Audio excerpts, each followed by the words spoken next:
Happy Friday, I'm Kyle Fansler. Hopefully you're not too drained of soccer after all the midweek play. There were 123 goals scored in the now 3 European competitions, so we're going to ease you back into domestic play for this weekend, and as usual, we're going to start off with the Premier League. There are 3 games that are all on Sunday between teams that are in the top half of the Premier League table early in the season. The least interesting of those has to be Brighton hosting Leicester. Brighton's off to a pretty strong start this season, picking up 9 points from 4 games, but in those 3 wins, they are games that Brighton really should be winning. Leicester has 2 wins from 4 games, sitting on 6 points. The other game on Sunday is Manchester United traveling to London to play West Ham.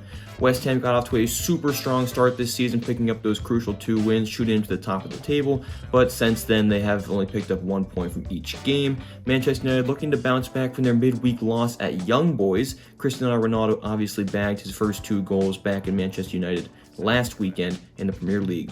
Final game in the Premier League has to be Tottenham hosting Chelsea. This is definitely the marquee game of the week in the Premier League. Both teams off to a strong start in the season, looking to get back into the Champions League in Tottenham's case, and looking to compete for the Premier League crown in Chelsea's case.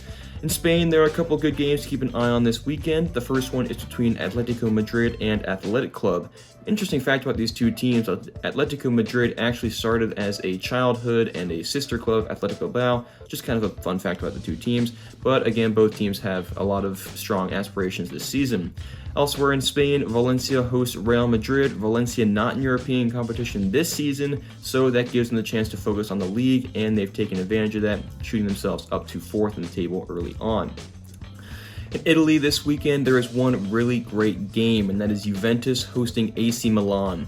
At what point in Turin does it become panic time? Right now, Juventus is sitting at 17th in the table. They did pick up a midweek win at Malmo that might bandage the wounds, but in reality, they are still bleeding and they are still weak, and the schedule does not get any easier as AC Milan comes to town. That'll wrap it up, and make sure to head over to worldsoccertalk.com where you can find all your news and where to watch every single game this weekend.